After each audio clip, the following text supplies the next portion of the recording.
Bienvenue sur Africa 24 pour cette nouvelle édition de l'Africa Tonight. À la une de l'actualité, Charles Blé Goudé de retour devant les juges de la Cour pénale internationale. Lors de la dernière audience de confirmation des charges de ce jeudi, le bureau du procureur a tenté de convaincre les juges que les éléments de preuve récoltés étaient suffisants pour justifier la tenue d'un procès. La Guinée, quant à elle, célébrait ce jeudi sa fête nationale, mais les festivités ont dû être reportées au vu de l'épidémie d'Ebola que les autorités peinent à contenir. Et réouverture ce 1er octobre de l'université Cheikh Anta Diop de Dakar. Elle avait été fermée après des manifestations étudiantes qui, nous vous le rappelons, avaient coûté la vie à un élève. Quatrième et dernier jour d'audience de confirmation des charges devant la CPI, la Cour pénale internationale, contre Charles Blé Goudé, ancien ministre ivoirien de la jeunesse de l'ex-chef d'État Laurent Gbagbo. La Cour doit désormais décider si les charges retenues contre Charles Blé Goudé sont assez suffisantes pour l'ouverture d'un procès. Le point tout de suite avec Ibra Radintiaï. Quatrième et dernier jour de l'audience de confirmation des charges devant la Cour pénale internationale contre Charles Blé Goudé. C'est une journée décisive pour l'ancien ministre de la Jeunesse sous le régime de l'ancien président Laurent Gbagbo.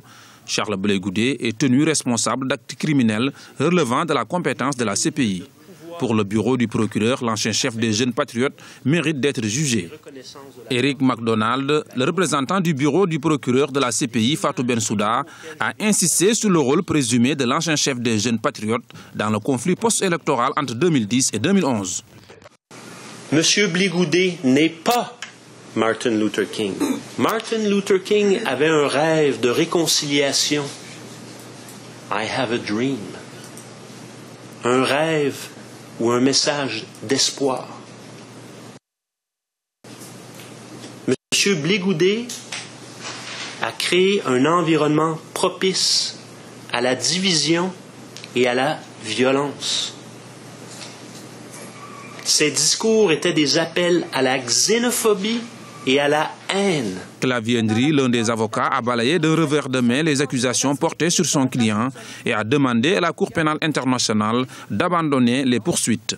Pour l'avocat de Charles Blé Goudé, l'accusation fait l'amalgame entre un activisme public et une conduite criminelle. Monsieur McDonald, tout à l'heure, lorsqu'il a pris la parole, m'a confirmé purement et simplement que le document de l'accusation, si volumineux qu'il soit, si vous enlevez tout ce qui est reprise des organes de presse, il ne restera rien d'autre, rien d'autre. Donc vous venez confirmer purement et simplement que votre document d'accusation n'est que ramasser en fait des organes de presse hostiles à M. Charles Blé Goudé. Les juges ont désormais 2 mois pour décider de renvoyer ou pas à un procès l'ancien ministre de la Jeunesse de l'ancien chef de l'État, Laurent Gbagbo. Et la crise en Côte d'Ivoire a divisé les Ivoiriens et l'unité nationale. Elle a donc abouti à la création d'une commission dialogue et vérité. Après 3 semaines d'audience publique, des semaines pendant lesquelles la commission a pu auditionner victimes et auteurs des violences, elle a clos ses travaux ce mercredi. Une étape importante pour la reconstruction d'un pays en crise, mais dont l'efficacité suscite la polémique. Marina Vanier. La commission de réconciliation ivoirienne n'a pas convaincu. C'est du moins l'avis de nombreux observateurs de la vie politique ivoirienne. Après 3 semaines d'audience publique, des témoignages de victimes, la commission Dialogue, Vérité et Réconciliation CDVR a refermé ses travaux mardi 30 septembre.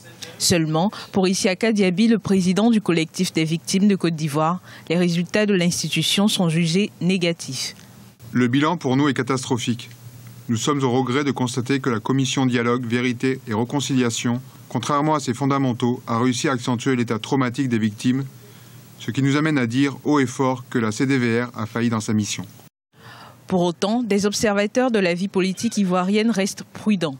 Si la CDVR n'a pas atteint son objectif de réconciliation totale en Côte d'Ivoire, elle aurait permis de faire un pas vers la pacification.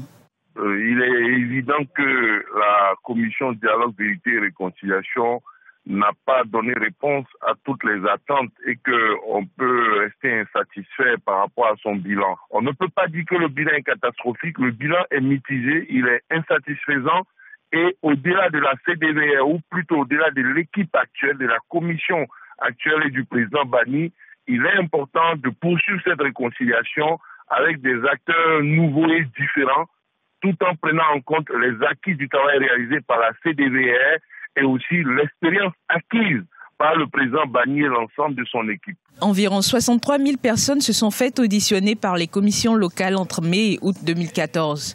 Parmi elles, 130 ont été sélectionnées pour s'exprimer lors des audiences publiques. Et alors que ce jeudi marquait la dernière journée d'audience de confirmation des charges contre Charles Blé Goudet à la Cour pénale internationale, 4 cadres du Front populaire ivoirien, l'ex-parti au pouvoir en Côte d'Ivoire, dont un ancien ministre de l'ancien président Laurent Gbagbo, sont rentrés dans leur pays après un exil au Ghana de plus de 3 ans. À leur arrivée, ils ont été reçus au siège provisoire du FPI à Cocody. Le retour d'une autre vague de cadres de ce parti serait attendu dans les jours à venir.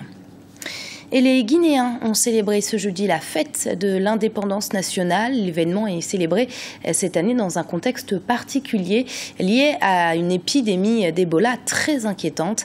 C'est la principale raison du report des festivités prévues cette année à Mamou, au centre du pays. Reportage de Mohamed Lamine Solano, notre correspondant en Guinée. Célébration sobre la fête de l'indépendance nationale ce jeudi en Guinée. En cause, l'épidémie d'Ebola qui menace la vie des populations. Initialement prévue à Mamou au centre du pays, les festivités du 2 octobre seront célébrées à une date plus propice, indique le président guinéen Alpha Condé. C'est à Mamou qu'on va fêter, en espérant faire de grandes infrastructures à Mamou et déposer les bases d'un véritable développement à Mamou parce que le Fouta, les femmes travaillent beaucoup. Nous allons les aider en essayant très rapidement de construire une usine de conserve de tomates et une usine de chips et de purée pour mettre plus de valeur, donner plus de valeur aux pommes de terre afin qu'on n'exporte plus mais qu'on consomme localement, le transforme ensuite peut à Dieu. Depuis son élection en 2010, le président Condé a initié la célébration tournante de la fête de l'indépendance nationale. La décision favorise un développement rapide des régions du pays. Cette année, près de 400 milliards de francs guinéens, soit près de 40 millions d'euros, sont investis dans des projets de développement de la ville de Mamou et environ. Les travaux en cours devraient être exécutés avant la commémoration prochainement de la fête de l'indépendance nationale, alors que certains compagnons de l'indépendance louent les efforts de la Guinée dans la quête de la liberté par les peuples coloniaux africains. L'indépendance de la Guinée sort de l'ordinaire en ceci qu'elle a frappé d'inanité le système colonial. Pas seulement le système colonial français, mais tout le système colonial en Afrique et dans le monde. Parce que, indépendante, la Guinée a travaillé à la libération du reste de l'Afrique. Le nom historique du président de la Guinée indépendante, Ahmed Sékou Touré, des Guinéens à la France le 28 septembre 1958, a fait de ce pays de l'Afrique de l'Ouest un symbole d'espoir pour tous les Africains encore soumis à la domination coloniale. 56 ans après, les populations nourrissent l'espoir de voir leur pays amorcer un véritable développement. L'amélioration des services sociaux de base comme l'accès à l'eau potable et à l'électricité reste à ce jour un défi à relever pour le président Condé. Et dans le reste de l'actualité, le Cameroun participera au sommet international des coopératives qui aura lieu au Québec, au Canada, du 6 au 9 octobre. Les représentants du ministère camerounais de l'Agriculture et du Développement rural doivent y présenter un exposé sur l'importance du mouvement coopératif au Cameroun. Un mouvement très actif dans le pays puisqu'on recensait plus de 123 000 en 2011, dont près de 3 500 coopératives agricoles ou financières. Le décès de l'étudiant sénégalais Bassirou Faye lors de manifestations étudiantes avait entraîné la fermeture de l'université Cheikh Anta Diop de Dakar. Des concertations avec tous les acteurs avaient permis d'apaiser le climat au sein du campus. Le rectorat a d'ailleurs annoncé la réouverture de l'université depuis ce 1er octobre. Un nouveau calendrier a été produit avec pour objectif de régulariser l'année en cours, mais aussi de préparer la rentrée 2014-2015. Reportage de notre correspondant Djibril Fofana.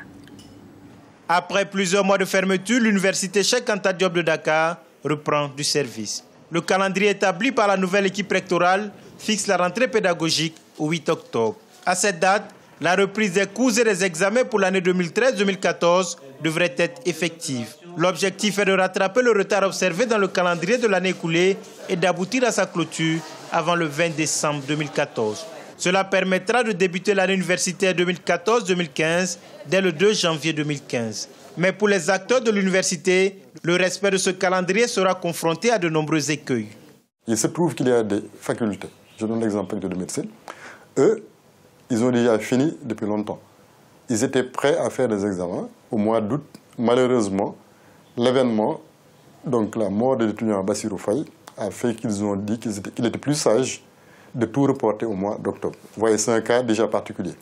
Il est clair que la faculté de lettres, surtout les gros départements, c'est sûr que n'ont certainement pas fini un semestre.